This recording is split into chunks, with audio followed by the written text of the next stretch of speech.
ఊరకనే వచ్చిన పొలాన్ని గిఫ్ట్‌గా ఇస్తున్నాడేంటి అని అనుకుంటున్నావా అమ్మా? ఇప్పుడు అది గిఫ్ట్‌గానే నీకు రాశాను. కానీ పెళ్ళయ్యాక అది శంకుస్థాపన చేసి కూతురికి, అల్లుడికి ఫార్మ్ హౌస్ కట్టిస్తాను అని చెప్పేసి అంటూ ఉంటాడు.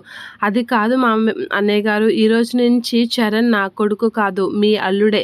మీకు నచ్చింది చేసుకోండి తన విషయంలో అని చెప్పేసి అంటూ శక్తి అయితే నవ్వుతూ ఉంటుంది. ఇక మీరు ఏం చేయాలనుకున్నా పర్వాలేదు, కానీ ఇది నాకు రాశానని మా బావగారికి మాత్రం చెప్పకండి అని చెప్పేసి అంటూ ఉంటుంది. గిఫ్ట్‌గా తీసుకోవడం, పొలంని గిఫ్ట్‌గా తీసుకున్నామని తెలిస్తే మా బావగారు అస్సలు ఒప్పుకోరు.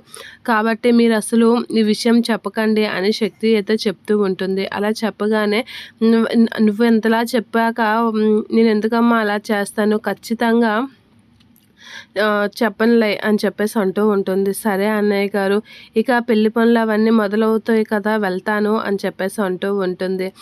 మీరేం కంగారు పడకండి, చరణ్ మా అల్లుడు అయ్యి నుంచి తన రేంజ్ ఏంటో, తన ఏ లెవెల్లో ఉంటాడో మీరే చూస్తారు కదా అని అనేసరికి సరే అన్నయ్య గారు అని చెప్పేసి అక్కడి నుంచి వెళ్ళిపోతూ ఉంటుంది శక్తి. అలా వెళ్ళిపోయి పొలం పత్రాలు అయితే పట్టుకొని కిందకి దిగుతూ ఉంటుంది. ఇక శక్తి మంత్రి అయితే చాలా హ్యాపీగా ఫీల్ అవుతాడు శక్తికి పొలం గిఫ్ట్‌గా ఇచ్చినందుకు. ఇక శక్తి అయితే కారు ఎక్కుతూ, వెర్రి మంత్రి, ఈ పొలాన్ని నువ్వు జస్ట్ పొలం అని నాకు గిఫ్ట్‌గా ఇచ్చావు. నువ్వు దీంట్లో ఫామ్ హౌస్ కడితే నాకేమొస్తుంది?